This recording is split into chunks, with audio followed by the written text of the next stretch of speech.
Okay, hey everybody, it's Greg LaBeouf here with you with Dustin and Brad. We are back. It is Thursday night, 7:30 p.m. Here we are live on Facebook for the Education of Weaponized Man podcast. This also is going to be live. I've been waiting for Apple, for iTunes to approve the podcast, and I believe that might have come in today. So by tomorrow, we should have the episodes up and everybody running, so you can check us out on wherever you want to download your favorite podcast from Education of a Weaponized Man. But here we are tonight, 7:30, and we are going to do this week's strategy session. So we got a big one tonight, guys. We got lots of layers to this, lots of information. So we're going to go deep. We're going to do it fast and hard. So tonight we're going to talk about safety starts with knowing. All right, let's cut to the intro. We'll be back in 60 seconds, and we're going to go deep. Many people understand that they can at any time become the target of a violent criminal assault. These same people know that they have a life, family, and property worth defending. Criminals understand that violence is its own language. Violence is not the sport of competition. Violence is not the art of fighting. Violence is about one thing: destruction.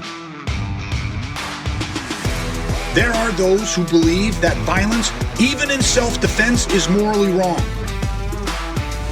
Then there are good people like you who know that defending yourself, family, and others, as well as your property, is not only a personal right, but a duty within a civilized society. Understand, violent assaults are won before they occur. People who learn strategy survive. People who do not will not.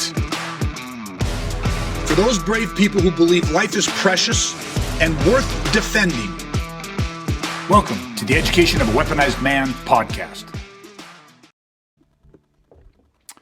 All right, everybody, we are back. And again, I said that tonight we're going to talk about safety starts with knowing. We are going to cover a lot of stuff. We're going to go deep. So we're going to dive right into this, guys.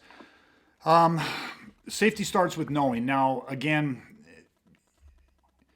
I think a lot of people automatically, when they hear that title, are going to have an expectation, like, oh, I know exactly what these guys are going to talk about, right? Safety starts with knowing. Knowing what? Oh, knowing that it's possible and all this stuff. But it's so much deeper than that, and there's so many layers to this, and that's why I said we got to really dive into this, because I want to pull back as many layers as we possibly can. So the first thing that I want to hit on when we talk about safety starts with knowing is that, and I've said this before, but people need to understand that their intuition about people, so our intuition about other people is literally, just a brilliant guardian. And I think was it last week, but we talked about how that quiet little voice inside of you, that subconscious that comes from the intuition, but that little voice inside of you might not be the loudest, but it is the wisest, right? So I'm going to start this off by saying that we are not going to teach people, and you don't need to be taught what to look for.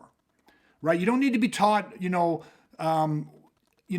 like everyone has intuition, and we don't have to educate the intuition. We have to get people to understand, to listen to their intuition. So people are brilliant. Their intuition is a brilliant guardian, okay?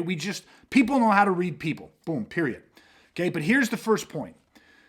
For many people, where the barrier comes in for them knowing and trusting in that guardian, in their judgment of other people, in their intuition, is the first barrier is that they actually would have to think about the details of how somebody would victimize them.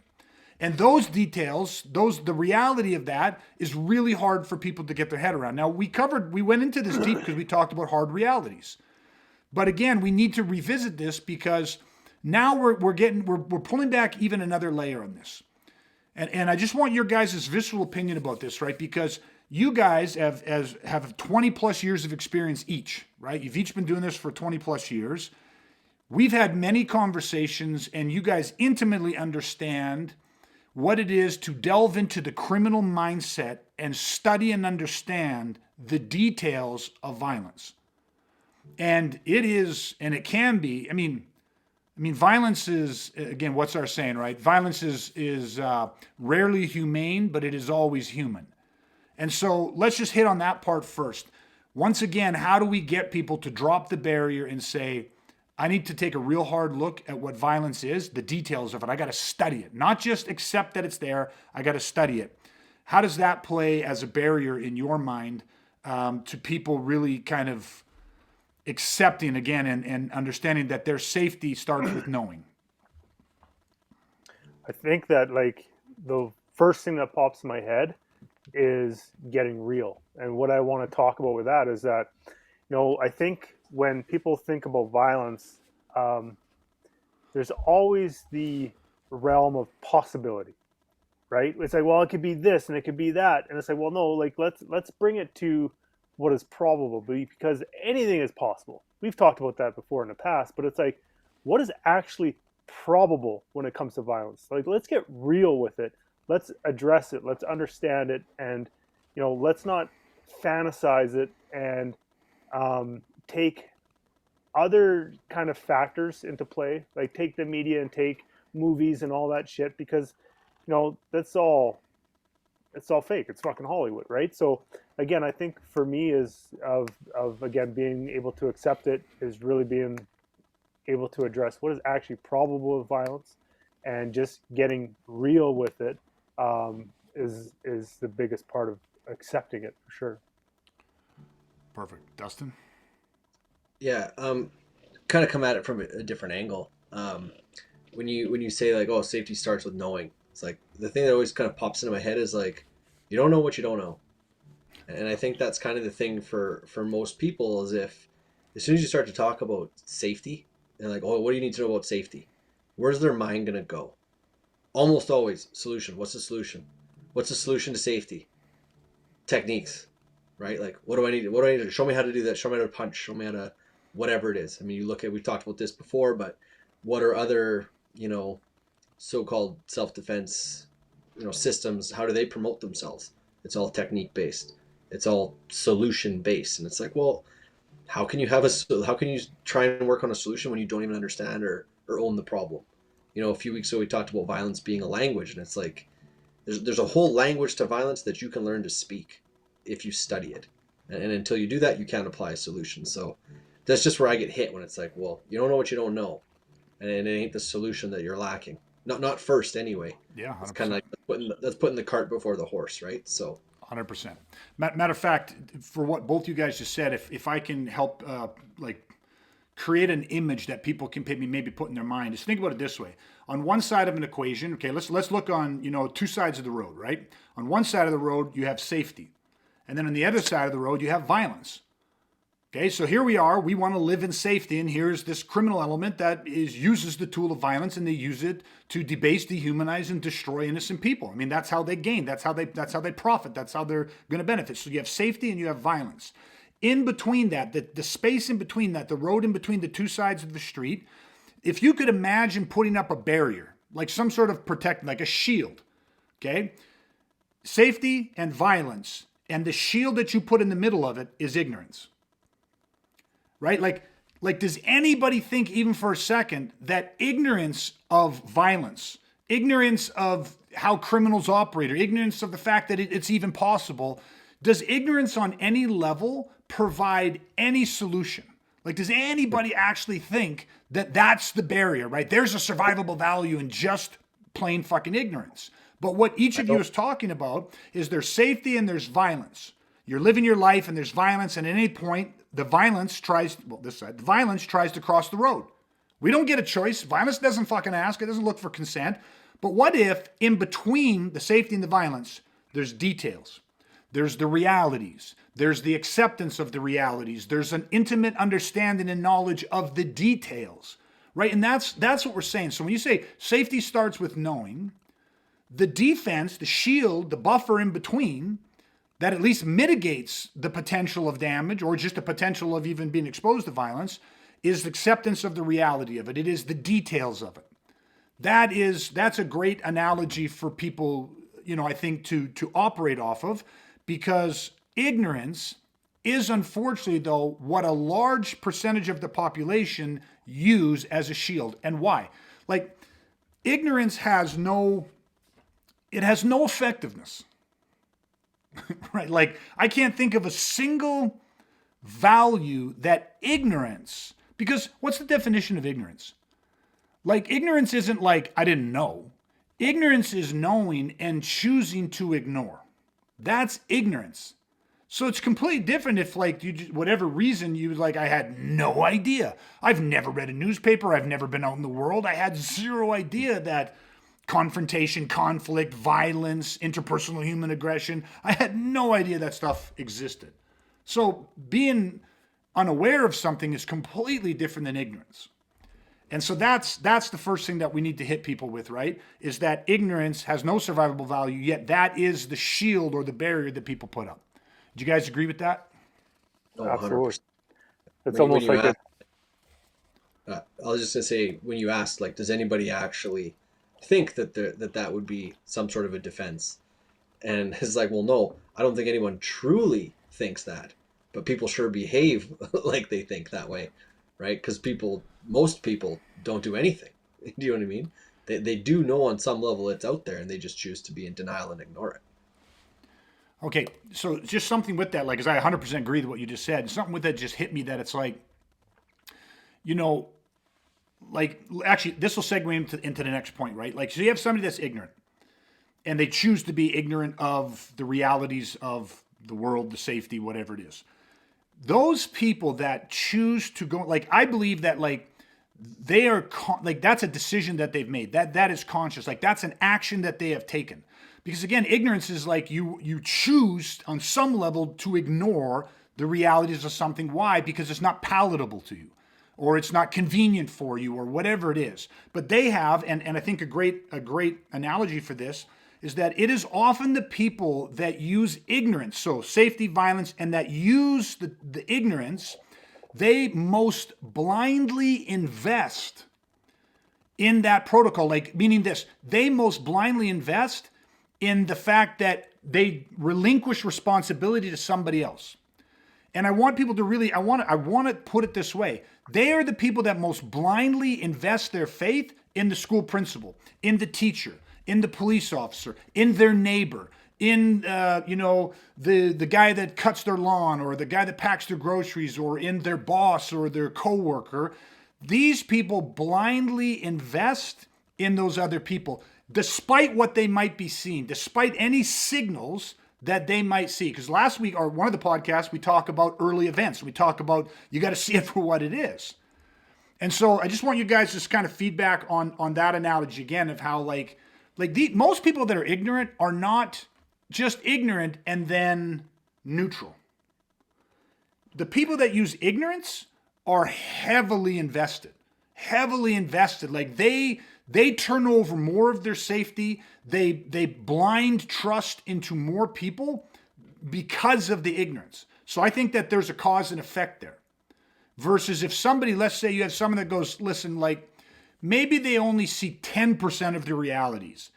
You know, they're not completely ignorant to the fact that there's evil people in this world, and if you give them a chance, they'll victimize you. They're just open to the idea of this. They don't heavily invest in really researching or speaking the language, but they at least admit that there is the language of violence on this planet and that it could potentially affect them. They will invest less in the trust of other people. Does that make sense? Yep. Quick question, actually, because, like, one of the things that pops in my mind is you often hear people say, well, what are the chances? Right? So now, if someone that has that type of mentality, that kind of line of thinking, does that fall into ignorance, or does that fall into denial? Well, yeah, a great question. And I mean, literally, I think obviously that if you're in ignorance, thinking about it, reflecting real quick, do they blend a bit? I think so. Obviously, if you have someone that's ignorant of something, they're using denial. Because remember, there's 5 aspects to denial. There's 5 ingredients to make up denial, right? There's rationalization. So you rationalize stuff away. You justify the actions of other people. Oh, no, that's just, you minimize it. Oh, that's no big deal. That sweet old man, he lives alone. So him kissing my daughter, he just lives alone. And, so you're justifying, minimizing, you're making excuses, or you just flat out refuse to believe the shit that you're seeing. So, but somebody that is into ignorance, they are so heavily invested in, like, trusting in the principal or trusting in the neighbor that I actually believe that, I mean, it would be closest probably to flat out refusing. And can they rationalize, justify, minimize, or make excuses? Yes, but oftentimes I don't think they even do. I think like ignorance is so powerful that they skip right over denial. Because denial only happens when something seeps in that is unavoidable and you go, fuck, how do I handle this? Because this is about to destroy what I believe. So, good, here's my rationale around that. I'll just minimize that. So I actually believe there's a lot of people that are using ignorance as their shield, and they don't even bother with denial. You get what I mean on one level, right? Does that make sense? Because I think there's a lot more people out there that are deniers, and that's the argument. That's the feedback you get. They just say something about, they ask you a question, you talk about safety, and they rationalize it away, or justify it, or minimize it, or excuses, or flat out refuse it. So yeah, I think that's a very interesting question and a very interesting point. But I actually think there's a bit of a difference, and I think I don't know. What do you guys think about that? Yeah, like because it pops in my head, and it's like, well, is it ignorance? Because it's like, if they say, what are the chances? Then I don't know if it's like, yeah, it's kind of gray for me, because it's like, I think that it falls into minimization for sure. Because they think, it's like, well, what are the chances? So it's like, how big of a threat is this really? If the chances of this happening are perceivably low, right? So I think it falls there for me. I think again, if they're saying those exact words, like what are the chances, 100% they're minimizing. Yeah, that's 100% denial. Yeah, because we said what ignorance was, something, but you choose not to. Yeah, people that are using ignorance wouldn't have said what are the chances. They just would have literally dismissed it. That's why I thought, it's closest to like, if you're talking about violence or whatever, and it's like, oh well, majority they're just good people in this world. Like they're using ignorance of the fact, which is flat out refusal. So I mean, there's a connection to denial for sure. But yeah, I totally get the path you're talking. And yeah, if they're even acknowledging, saying, yes, but statistically, what are the odds of this, that? And I'm 50 years old and I've never been in an assault or whatever they're saying, they're absolutely minimizing it away, 100%. Yeah. Okay, let's bounce to this then. So the people that are using ignorance are heavily invested in the safety of other people, right? But here's an interesting thing, because we all get this a lot. And well, I'll speak for myself and you guys can speak to this too.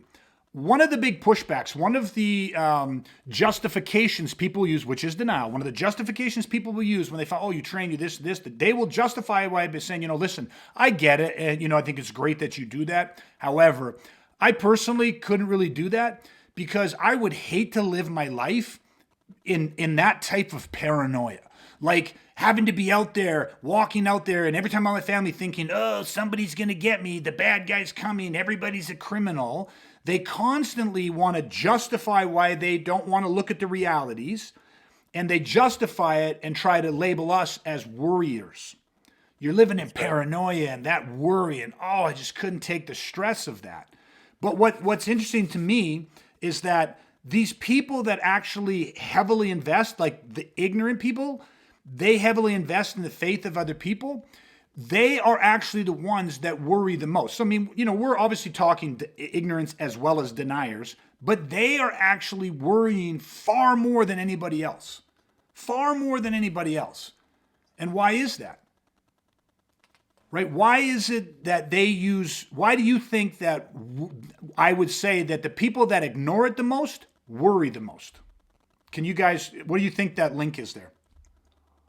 I think it's because, like, if you're a person that is that worried about violence, happening to you and everything else, it's like, it's so off-putting, it's so disturbing that it's like, it kind of forces them into that. Because how else could they stay sane? Do you know what I mean? Yeah. Other than actually seeking out an actual solution for it. It's kind of like there's no gray. Do you know what I mean? Like if you're that legitimately concerned and you truly believe it can happen to you and you're not willing to go and seek out a solution, then what other choice are they left with? Yeah. Well, tie it back here for a second. Okay. What we're saying now is we're saying the people that use ignorance, the people that use denial, that's the barrier between safety and violence, the ignorance and denial. And those people, they invest all their trust. Oh no, he's our neighbor. He's a sweet old man. Oh, the principal said, the teacher said, the police officer, like they're all just, everybody's so great and everybody's there and all that shit. The people that do that are worried. Why I'm connecting this is because that worry is a direct relation to what we said earlier, which is they have the greatest fear of looking into the details. You know what I mean? Like they're more actually on a level, they are very intimately aware of the details. You get what I mean? Like think about it this way. Think about somebody that, let's say, it doesn't have to be connected to age, but let's just say someone that's younger, not like super young, not like a kid, or maybe, but just younger, okay? And they hear or witness something. Now remember, this does not have to be a firsthand experience, but they're younger and they hear a news report, and the news goes into more detail. You know what I mean? They come across something on the internet. They hear a friend, a friend of a friend, a neighbor. They hear a story circulating in town. They're sitting in the coffee shop, but they hear details. They hear details of a sexual assault. They hear details of an assault and murder. They hear details of an execution, an atrocity, but they see images. They hear details. They hear stories recounted. Whatever it is, at some point, they have an experience with violence. Now, those individuals, when they have this experience, there are some details connected to that they can't unsee, unhear, unexperience, unfeel. And so guess what happens? When you don't have a solution, when you don't have the coping mechanisms to handle that, what can come in? Well, denial is a coping mechanism. It protects us from unwanted information. And at the right place, right time, certain situations, there is a value to that. So it can help us compartmentalize trauma. But for a lot of people, when this experience happens and they have no tools to cope with this, they have no solution to solve this, what do you think can happen? How does that manifest? Whatever's impressed, right, must get expressed, so something happens. And what happens, I believe, is that's when the ignorance and the denial shield goes into effect and it causes worry. And deep-seated worry is not a solution to anything. Right? Worry is not a solution to anything. Yet everybody in the world, everyone, all of us, worry about shit. And yet we know it does nothing to help us, right? But we worry. And that worry can turn into anxiety and stress and all this other stuff. But think about these individuals when they are using denial or they're using ignorance and they're blindly putting their trust in everybody else. On the surface, they can go, I'm not worried at all. I don't live my life in paranoia. But something happened, I believe, there's typically some sort of catalyst, something happened that is actually caused them at a certain point in their life to worry even more. And that worry is how they are handling that situation. So the rationalization, justification, minimization, all those things that they do, the ignorance, is a defensive strategy for people, although it's a horrific one. It's a horrible one. It doesn't work at all. But have you guys ever been in something where like the potential threat of something you're worried about is looming? Like you sit there and go, oh, fuck. Like there's a genuine, legit fear or something that could manifest in life. It's not good. And what you do is it's almost like you're superstitious about it. You think about it in a certain way as if your thoughts are directing the course of future events. Is that like worrying about, there's a rumor at work. But if you lie awake at night worrying about losing your job, that'll help you not lose your job. I mean, I can think of hundreds of examples where I've done this in my life.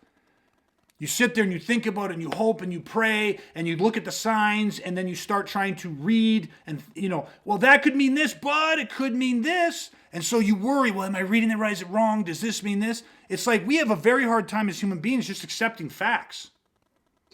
And or if it's not a fact, if it's only the potentiality, well, this could happen or that could happen, we have a hard time just coming back to the moment and letting that go. And just being like, well, come what may, it will be what it's going to be. If there's things I can do to help, then I'll do those things. And if there's not, I guess time just has to pass. That's not how we're wired. Does this make sense? So like if we're peeling this back for people, like right now, what I'm trying to do is not educate the people that are accepting the realities. We're trying to say that if there's somebody that happens to watch this and invest some time into this, yet they have some denial, or they have some ignorance about violence, or they're uncertain about where they fall on that, I need you to actually understand that when you are using denial, rationalizing all that stuff, or you're using the ignorance, you are in an actual heightened state of worry, whether you're aware of it or not. And then you have to look at what causes this worry and why am I worrying? But worrying for human beings, we have accepted it as a very powerful and effective strategy of how we control uncertainty in the future. You're uncertain about something? Worry the fuck about it. Worry about it. Because that helps. It doesn't, but we have almost all universally come to accept the fact that that's what happens. And we do. Like, I'm just guilty of it in certain areas of my life. Not when it comes to violence, though. Why? Because I have a different process. But there's other areas of my life that I've never been given the coping mechanism. I can adapt them, and I do. But you guys, does that make sense? Give me your feedback on that. It makes me, I'm sitting here thinking on how to actually articulate this. And, it makes me feel that, when somebody is in that state, that they're also they're in a situation where they're trying to learn about it and figure it out at the same time. If that kind of makes sense, right? Like I was trying to make an analogy of like, oh, it's like you're trying to build some IKEA thing and like learn about. So, anyway, never mind. That's stupid. Anyway, but like you're like for me, it's hard for me to put the words on it. But it's like you find yourself in a situation that you're trying to process and learn about all the information at the same time as you're trying to deal with it simultaneously. Where it's like hitting your computer. It's fucking. You're gonna get so overwhelmed, and it's just gonna be a spiral out of control. Like, I don't know. Like, maybe you could help me land this plane, but that's kind of how I was kind of thinking about. No, this. you're actually bang on with what you're saying about the sense of like overloading the system, right? Like you're worried about something, but at the exact same time you're trying to process information. And again, it's like if imagine trying to you say I want to learn a language and I don't speak this language, but at the same time you're saying maybe I need to learn this language and figure this out. You've got 10 different people yelling at you in a language you don't fucking understand. The pressure, the chaos, everything, and so you're like, well, I can't. As fast as they're yelling at me, there's no way I'm going to learn this language. And so what happens? Like then we get stressed, we get anxiety, we worry, and we have to figure out how to compartmentalize. That's what the human mind does, right? Mac jumped on and Mac made a point. He just said, "I'd love to hear you debate some with that mindset. If you could even get them to agree that it's a common but frustrating conversation." And then, sorry, this is the one I kind of wanted to pop up.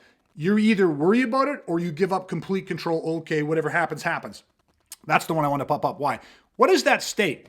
I'm worried, and all of a sudden it's like it overwhelms me. I'm fatigued, I'm burnt out, I can't worry about it, I'm frustrated, whatever happens, and I go, fuck it. Whatever happens, happens. Like now all of a sudden you've gone to this point where you relinquish, like you've burnt out of it. But what state is that? You're still worried, you're just not actively worried. Dustin, you were going to comment on that.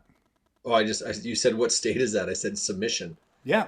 Okay. It's completely giving in. It's not, you're not doing anything to try to improve the situation or problem solve it.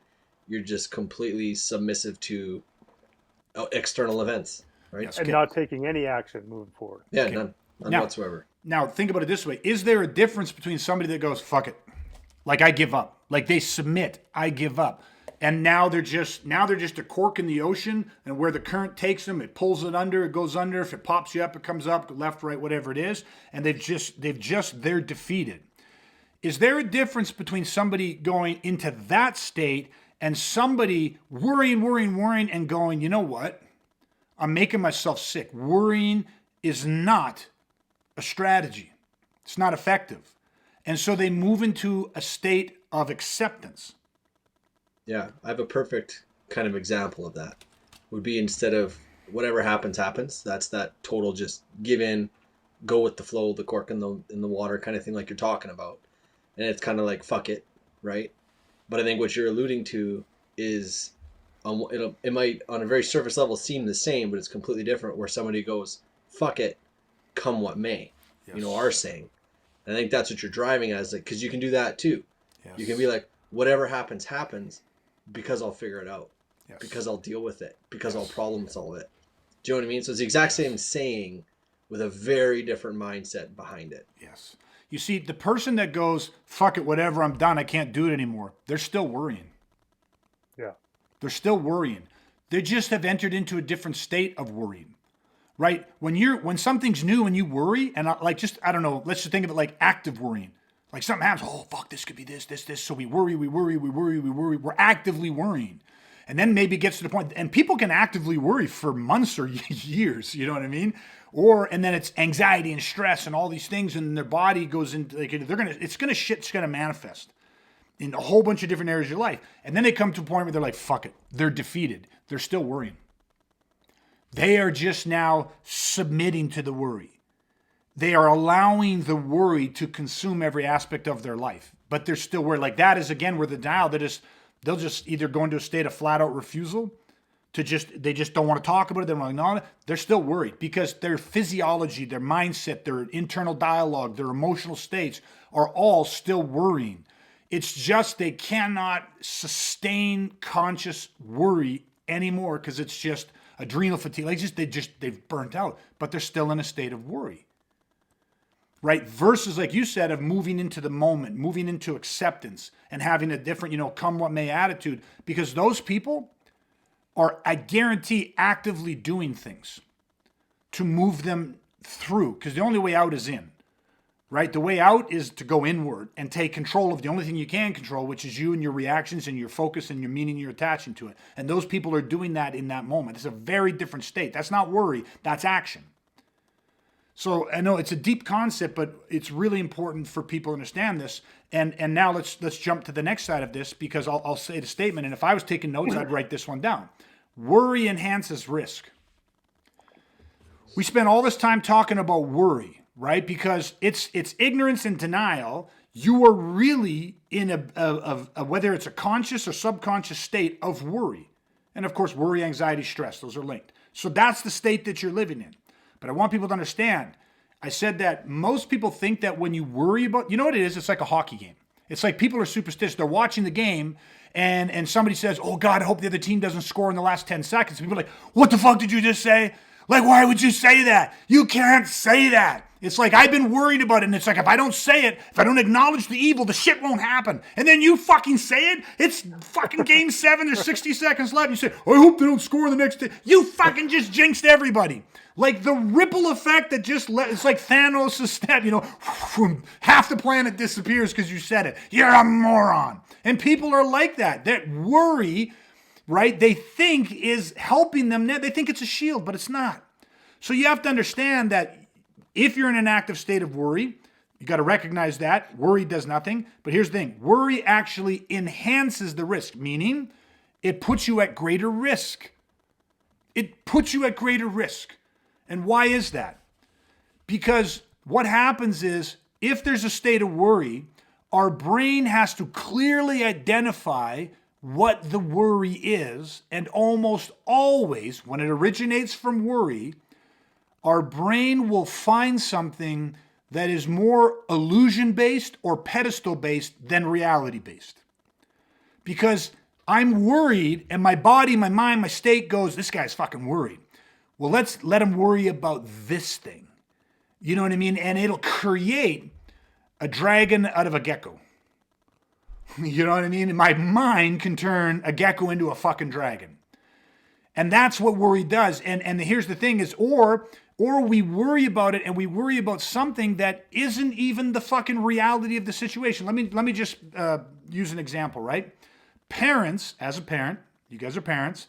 As a parent, most parents worry about the safety of their child. Specifically, one of the things is somebody abducting their child.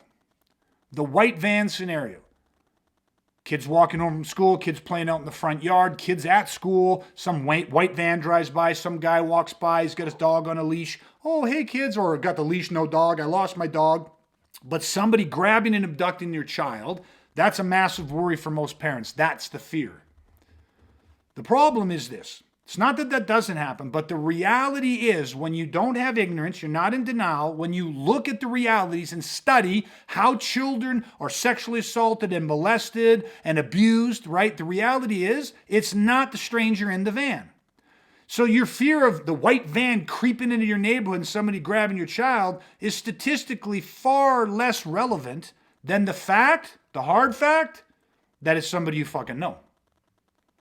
It is your neighbor, it is your priest, it is the police officer, it's the doctor, it's the accountant, it's the gardener, it's the old man down the street, it's the retired whatever. It's, some teenager that's a friend of your older sibling, you know what I mean? Or whatever it is, your older kid. That's the reality. Member. What's that? Yeah, it's a family member. It's uncle, it's the sister. It is somebody you know. That's the point. Well, Yet, Go ahead, Dustin.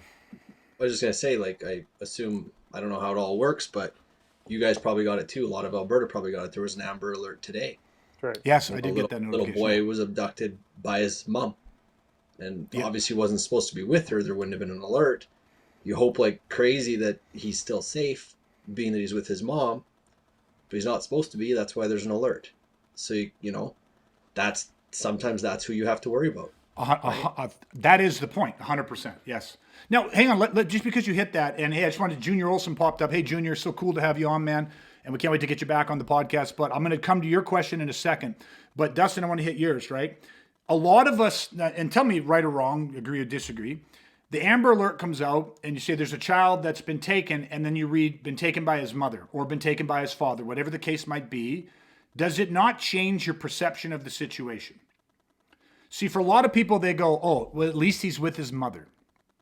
Like, at least he's with his father. Like, it sucks. I get it. They took him, but it's probably a thing where one parent is pissed at the other parent and they took the child and they're using the child as the pawn. But for a lot of people, there's a tiny bit of a sense of relief than if the Amber Alert come out and says the child was walking home from school and he was grabbed by a stranger. The police don't know who took this kid, but he's gone. There's a different sense of fear and panic that takes over almost everybody versus when they go, oh, the mother kidnapped the child.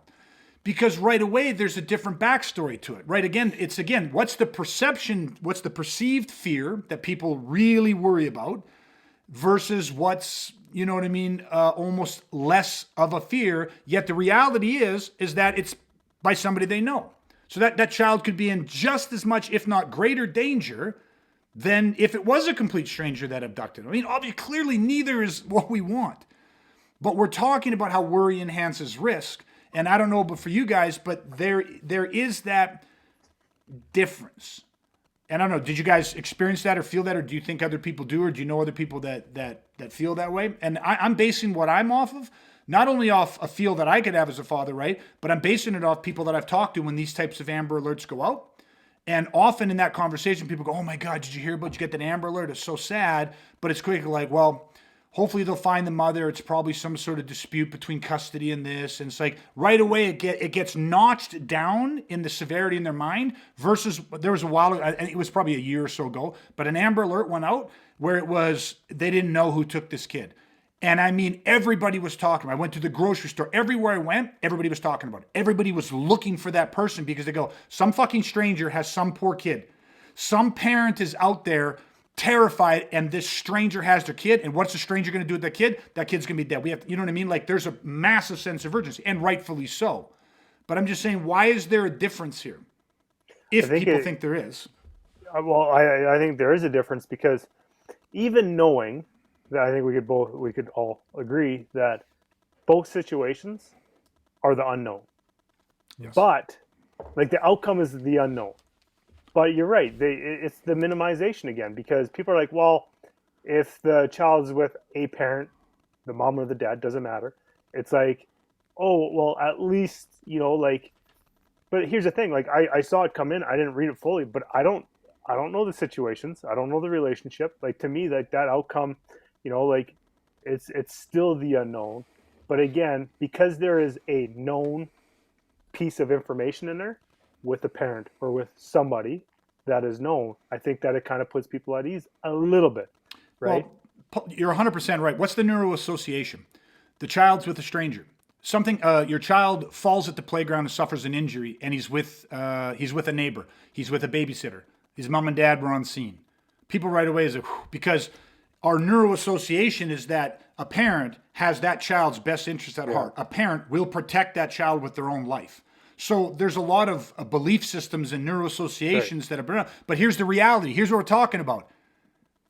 You know how many parents injure, abuse, destroy their children? Far more than most people would want to admit. That's the reality. Right? So, but worry enhances risk. So we don't want to worry about that stuff. We rather deny that stuff. But safety starts with knowing. If you're a teacher, is it better? Do I prefer having a teacher in the classroom with my children that knows that parents abuse and neglect children? Or do I want a teacher that goes, parents never harm their children? Parents are parents' love for a child is limitless. They'll do everything. They'd never harm them, abuse them. No, I want a teacher that actually is connected with reality, not in denial and not in ignorance, because they're going to save a child's life. Yeah. They're going to see a bruise. They're going to see a change in behavior. They're going to see them come to school and go, like they're not being fed right. They're going to do whatever, and they're going to ask a question. They're going to stop worrying about fucking being politically correct. They're going to stop worrying about having an awkward conversation and being embarrassed and maybe going, well, that parent might hate me. What parent would hate you for having the welfare and the safety of your child at the forefront of everything? Does that track?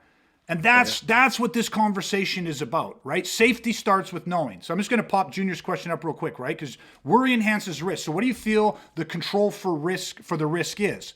Okay, now we've kind of been hitting this, but let me do it this way, because for those like Junior, obviously one of my coaches, one of my mentors, but Junior also is like an avid outdoorsman, hunter. Like I don't just mean like recreation. I mean like this guy's life is centered around it. He's phenomenal at it. And so I'd say this. My short answer to what is the solution for risk to manage, if worry doesn't work, then what's the solution? The solution is the high ground. And the reason I brought up the hunting side of it is because if you're out in the bush and you're hunting and you have the high ground.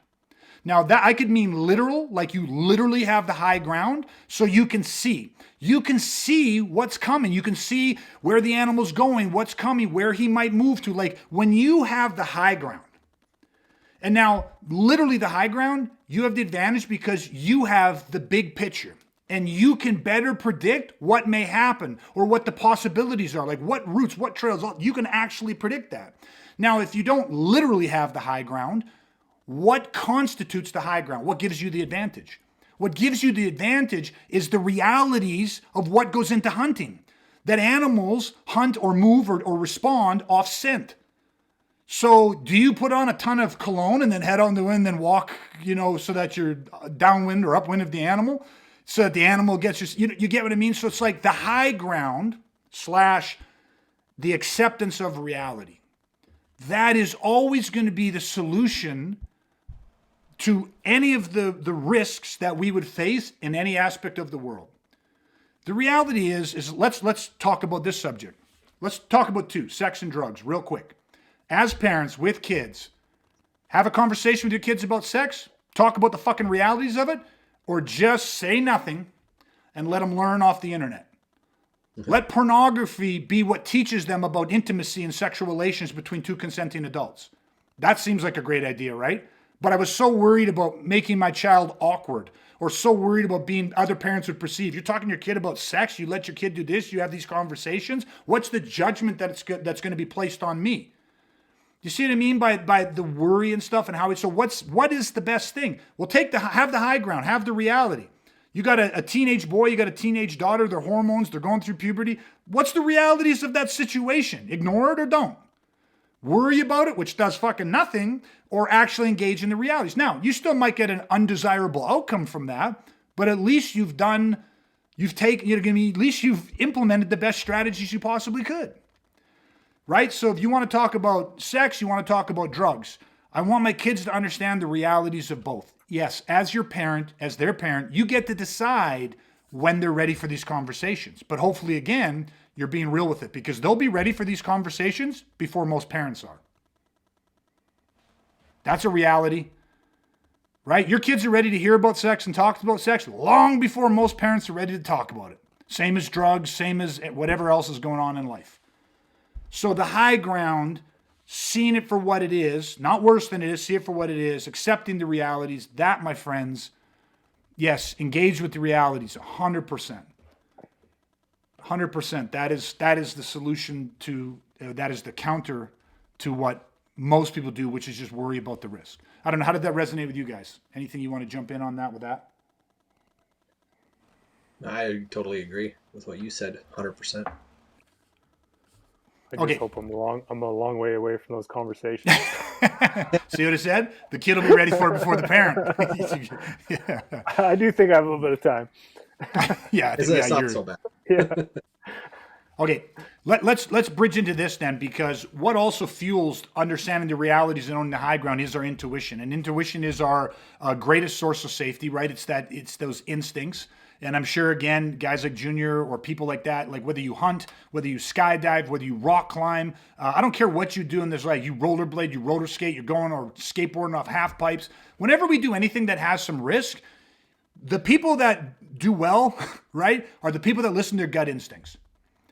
You know, you're doing everything right, you're reading signs, but something inside of you says, pack it up and fucking go home. Something says, we're not going to go this way, we're going to this way. Say, why? But this is, you know, this sign should go this way. If we want to get what we say our end objectives, like I want to get this animal, I want to get this, I want to land this jump, I want to do this thing, I want to climb up this way on that ice fall. That was my goal, that was the plan. But there's something intuitively that tells you, don't do it. And you decide, you either decide to listen to that intuition or you don't. But that is our greatest source of safety. And I've said this before and I'll say it again. And this again, very interesting point. Intuition is always, there's always two components to intuition, right? First and foremost, it is always about something. So anytime that you're feeling any type of intuitive instinct, it is always about something, and it always has your best interest at heart. Those are two things that you have to, like 10 commandments. You have to drill that into yourself, because we have to, at this stage in our evolution, human beings need to be convinced again to believe in their intuition, because the logical brain is more revered than the wild brain. And that's where the intuitiveness comes from, the wild brain, the survival mechanism, the raw fucking instincts. Okay? The logical brain in our society is put on the pedestal.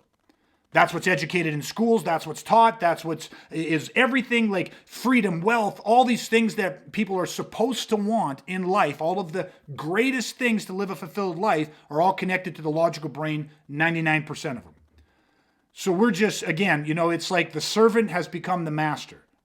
But what's kept us alive as a species and what will serve you and serve your children when it comes to safety is the wild brain is the master and the logical brain needs to be the servant. It's a very powerful servant, but it is not the master when it comes to safety for sure.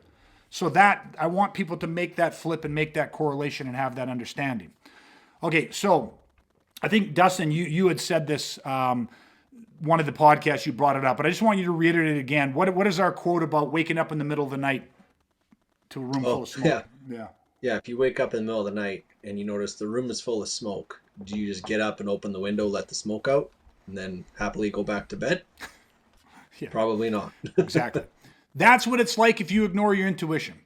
Your intuition is sending you a signal, like waking up in the middle of the night, room full of smoke, you just open the window and go back to bed. You dismiss it. The logical brain counteracts it. It talks you out of it. It uses rationality and logic and all this type of shit, and so you just go back to bed, you just push that off to the side, and you move forward. Right? Now, people often, again, I'm just going to reiterate, I'm going to beat this dead horse, because people say, well, there's lots of times I've had a gut instinct and intuition, and I went with it, and it turned out I was wrong. Well, I'm going to tell you something. Your intuition is always about something.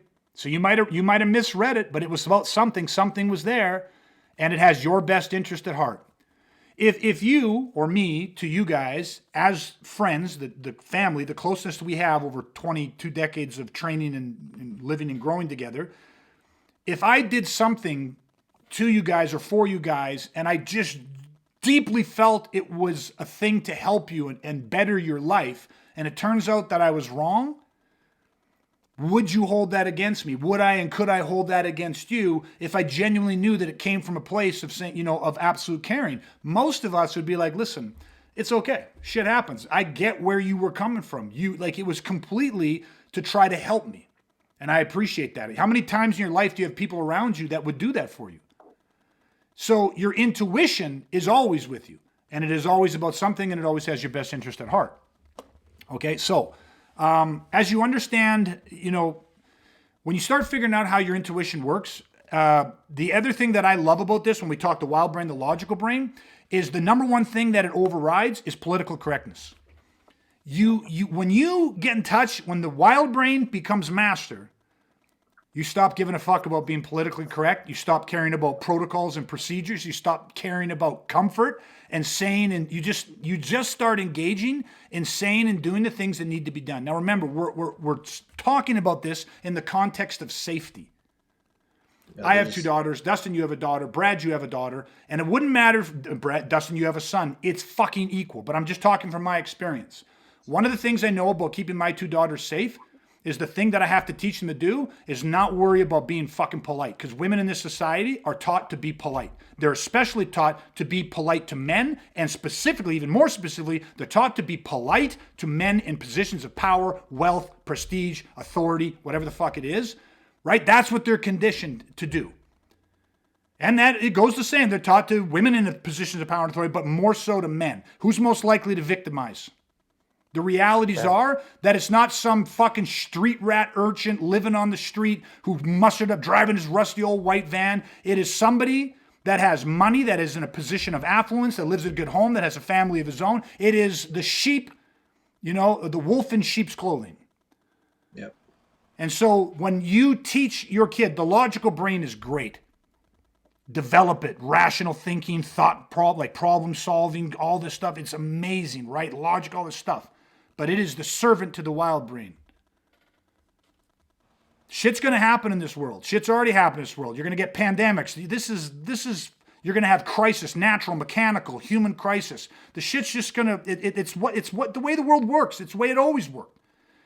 And the wild brain, if we are raising kids and we are as adults building and honing and weaponizing the wild brain that will allow us to survive and trusting the intuition, in the moments that we most need it, we will not worry about protocols and politeness, and we will be okay having uncomfortable but very needed conversations and doing and saying what needs to be done. I just want you guys to throw your thoughts in on that, because I don't think people can hear that enough, and I don't think people know that there's people out there that think this way and believe in this, right? This is a reflipping of priorities almost within our society that I think has to happen. I just was listening to a podcast. Sorry, Brad. Listening to a podcast the other day, and don't be polite. Be wild brain. It was about a book, and unfortunately, I don't know the name of the book off the top of my head. I think it was like The Art of Insubordination or something with insubordination in the title, and the whole premise of the book is kind of what we're talking about. It's like teaching your kids that there are times when insubordination is absolutely the right thing to do. Now, there's a way to do it. Do you know what I mean? But it's all about, like question authority, do it in the right way. You don't have to be a blatant asshole about stuff, but it can't be this blind trust in authority, which is exactly what you're talking about. People in positions of power, the wolf in sheep's clothing. It's like, you always have to look at it with that spin of like, is this actually safe for me? Does this have my best interest at heart? Yada, yada, yada. So, and I haven't read the book yet either, because I just heard about it, but I'm going to. Because I want to apply that to my kids. I think it's 100%. It's a one way to weaponize their mind, going into the future as teenagers soon, and then eventually young adults, right? So, 100%. Brad, you wanted to jump in? Yeah, you know what? Like, it really, what kind of struck me is that when people understand that there's a situation that needs to be dealt with, they're going to do those things. They're going to take the actions. They're going to get rid of politeness. But again, that comes back to how we started off tonight's podcast, is like, but if those people are still ignorant in the moment, they're still going to be ignorant. They're going to, benefit of the doubt. They're going to hesitate. They're going to try to negotiate. They're going to try to do everything that they need to do besides actually fucking handle the business. And that could be even just deciding to leave, whatever it happens to be, but taking instantaneous, decisive action when you know that needs to be done because of the situation warrants it. That's what you do. But if you're living in ignorance, if you're living in denial, you don't know. And then that's not the time to figure it out. Yeah.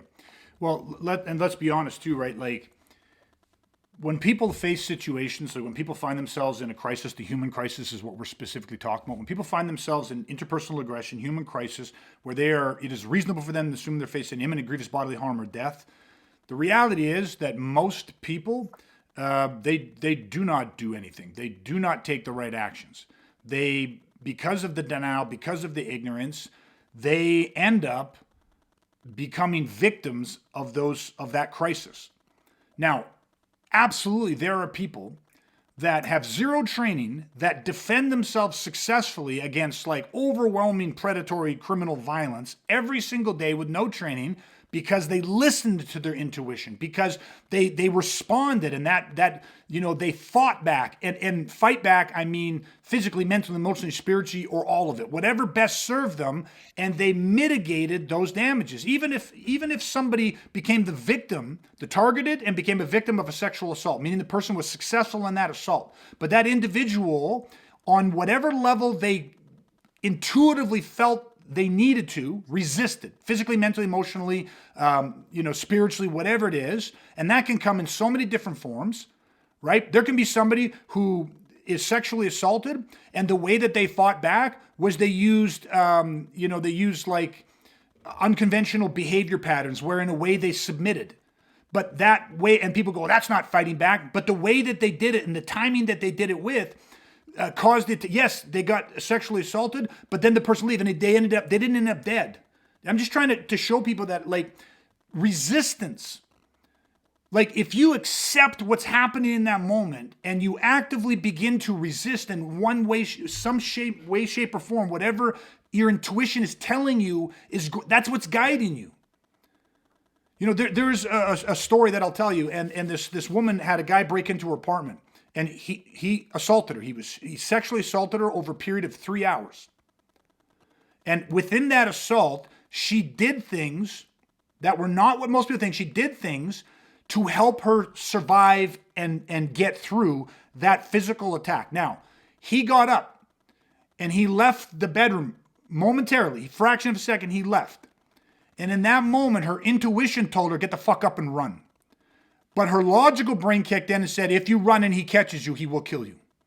He had a gun, he had a butcher knife. And as he walked into the room, her intuition told her, go fucking now. And her logical brain said, if you run, you will die. And her intuition said, run and get to the neighbors. And her logical brain said, what if they're not home? What if the door's locked? He'll grab you in the hallway, he'll pull you back in, and you will die. But in that, and this is happening in fractions of a second, in that fraction of a second of making a life and death decision, her intuition was the master. She went with the wild brain. She got up and she ran. And as she ran quietly, naked, ran just past him. He was in the kitchen, and literally as she ran this way, she saw him spinning this way. And she thought he saw me, but he didn't see her. And she ran by, and he spun and turned and was walking down the hallway that way. And she went this way, went out the front door, and didn't even knock. Tried the neighbor across from her, and the door was open. Opened the door, went in and closed the door quietly, looking through the peephole, and a matter of fraction of seconds later, saw the guy run out looking. Gun and knife in hand. And then he ran back inside, grabbed a bunch of shit, and fled. And her neighbor even said in the accounts after, like they were talking about what happened in that moment, and it was listening to the intuition. She said, I knew. Two things. One, she knew she needed to run or she was going to die. Yet when intuition said run, her logic said, if you run, you will die. Think about it rationally. He hasn't killed you yet, right? He's probably not going to kill you. He's told you he'll let you go so long as you don't do this, X, Y, and Z. But she listened to the intuition, and then the brain, the door's probably no. And the neighbor said the door is normally never unlocked. But it was. That part to me is like, you can think God, you can think the universe, you can think whatever. I just think the intuition knew it all.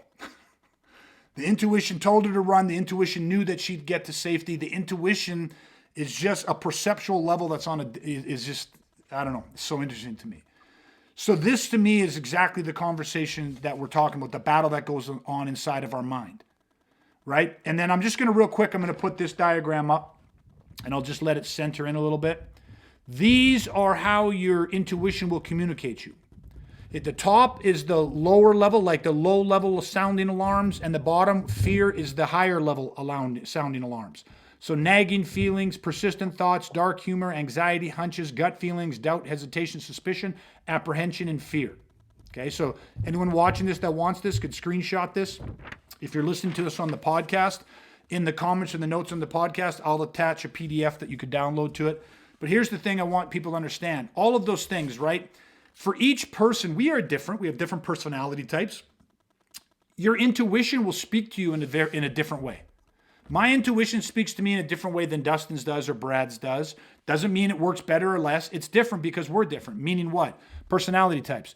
There's a lot of guys I know that their intuition always, almost always, 90% of the time, results in some sort of sarcastic, dark humor statement. That's how they've put a voice to their concerns. A dark humor situation, right? You guys remember it was one of Gavin DeBecker's books, and he wrote, and he has an example of dark humor.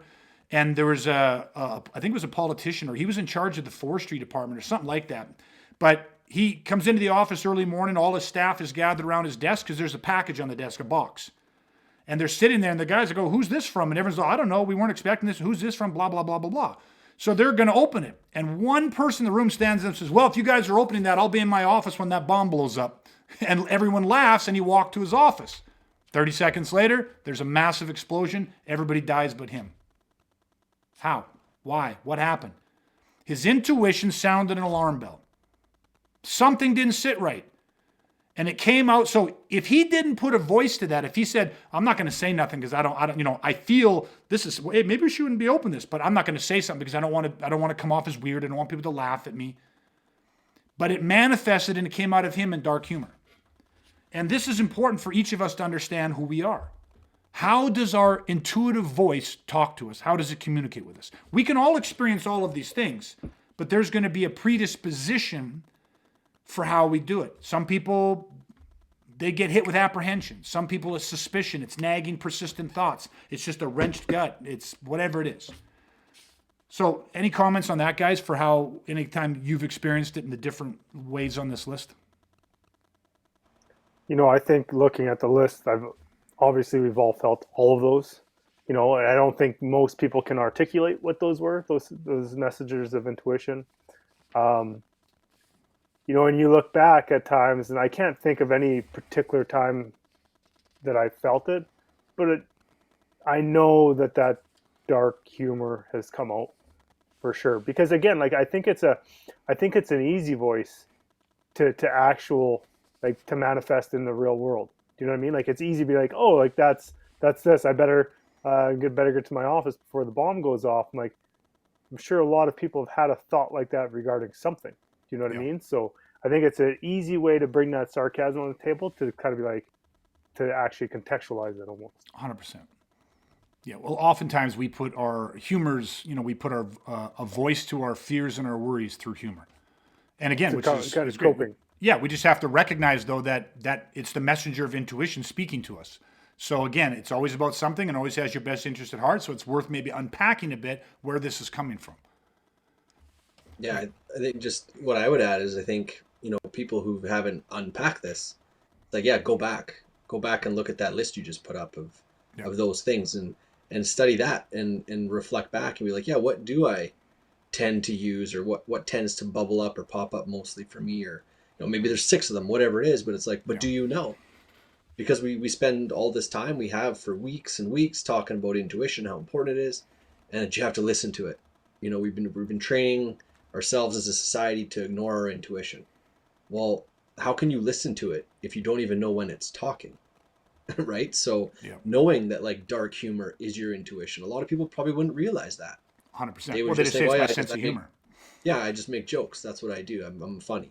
Do you know what I mean? Like no concept that it has anything to do with intuition. So I think that'd be my kind of 2 cents, is go back and really start to unpack that list for yourself and just realize that is how your intuition presents, so that you can actually start to listen to it. Yeah, 100%. I gave the example. I shared the story already of the lady who ran out of the apartment. Her intuition told her to run. And I just want to make kind of a little bit of a statement on this that, I think people really need to hear. But intuition is a feeling that bubbles up inside of us, right? The messenger of it's a feeling. And basically what it is it's a judgment. That feeling is a judgment about the situation, about somebody, about the circumstances, but it's a judgment. It's about something, always has your best interest, but it's a judgment. So it's important for me to make this connection, because when we make a judgment, even if it comes from the messenger of intuition, right? If we put the wild brain to the master position, the logical brain becomes a servant. We want to listen to that. But with that judgment comes the eagerness to cross-examine our own feelings. Like, think about that, right? You make a judgment about something based off a feeling. And then we open ourselves up to cross-examination. That is what the logical brain wants to do. That woman, her intuition told her to fucking run. Run or you will die here. And then her logical brain, she made a judgment based off her feeling. She got cross-examined by herself. She got cross-examined in a critical life and death moment. And if you've never had the conversations where somebody told you, man, when in doubt, listen to your instincts. Go with the judgment. Because it's about something that has your best interest at heart. And be careful, because there's a cross-examiner lurking inside your own fucking mind. Right? This is story upon story of people, this older lady wanted to hire a contractor to renovate her house. And she was interviewing him, and her one dog, the one guy came in and her dog barked like crazy.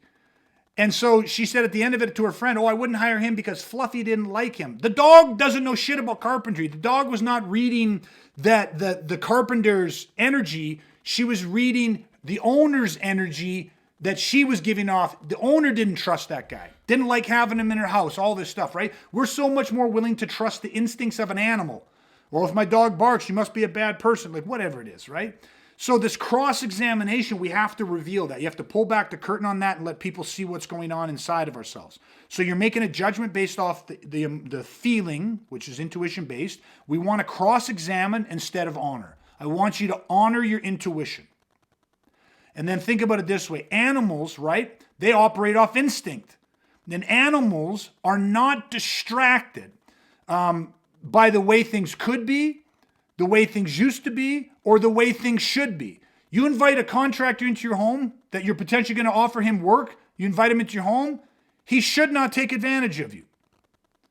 In the past, I've had people in, and in the past, back in the day, nobody ever would take advantage. It was good people.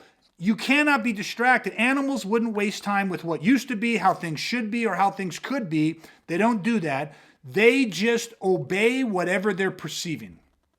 That is the only thing they do. And the analogy that's used, I think Gavin DeBecker used this in his book, but it's, can you imagine an animal, two wolves, and they come across each other on the path, and their hair stands up on the back of their neck, and their ears go back, and their tails fluff up, and their feet root deep into it, and their teeth snarl, and they growl, and they start circling each other. They meet each other, and they start circling, and they're circling. And then they turn, and they back out, and then they turn and go their own way. And 10 feet down the road, the wolves think, it's probably nothing. Probably just paranoid. Probably wouldn't have done anything. Probably wouldn't have attacked me. All of those signs that I saw was probably nothing. That feeling that I had is probably nothing. They would never ignore that. They wouldn't waste a single ounce of mental energy thinking that it's nothing, like not honoring their own instincts, because their instincts are how they survive. So that's kind of, to me, that's how I'd sum it up. And I think the whole thing comes back to two statements. One is that safety starts with knowing. The number two is that your intuition about people is absolutely fucking brilliant. There's nothing else to say. Safety starts with knowing, and your intuition is absolutely fucking brilliant. Whether your wild brain and your intuition is the master or the slave, in my perception, as it pertains to safety, it depends on whether you're unweaponized or weaponized. Dustin, Brad, you guys want to add any closing thoughts to this? How the importance of just listening to it, like actually just giving yourself the opportunity to listen. If you hear it, do not deny that it's about something and it's about your best interest, So again, like we've been conditioned not to with our social contracts and all those sorts of things, but just it's there for a reason. It's part of who we are for a very good reason. Yeah. And, we do not want to hide that part of ourselves. Yep. Perfect. Dustin? Yeah. Yeah. But just echo what Brad said, that there's survivable value in listening to your intuition. And really what's on the line? Your ego? Like, what I mean? That's what you're trying to protect is your ego. Like, I'm not going to listen to this because I might look silly. I might look, whatever. It's like, how is your ego more important than staying safe? Especially in the realm of violence. Yeah. It applies to anything, but specifically violence. Why would you ever disregard your intuition to just try and save face? It makes no sense. 100%. Yeah. Well, that's the thing. That just enhances your risk, right? So, all right, everybody. We will end it here for tonight. Thank you guys so much for joining and commenting and participating in this conversation. Dustin, Brad, as always, guys, thank you so much for your time, your energy, your input. It's always willing to contribute to help people weaponize and become safer. That is the whole entire goal of this podcast, is to go deep and to really get people to start understanding that weaponizing is a process. If you work the process works.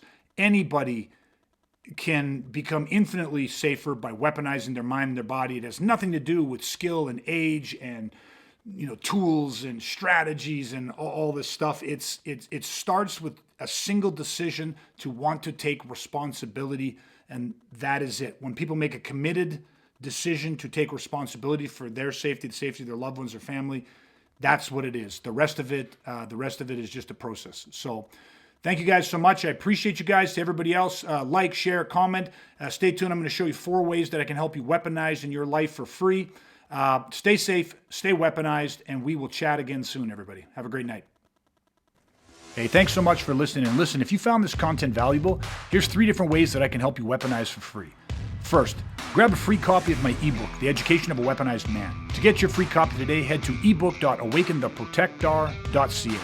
Number 2, you can take a free workshop where you will discover the 10 insights violent criminals don't want you to know. To take this workshop, head to workshop.awakentheprotector.ca. The third way is to head to my website and check out all of my free-line programs that cover everything from mindset to strategies.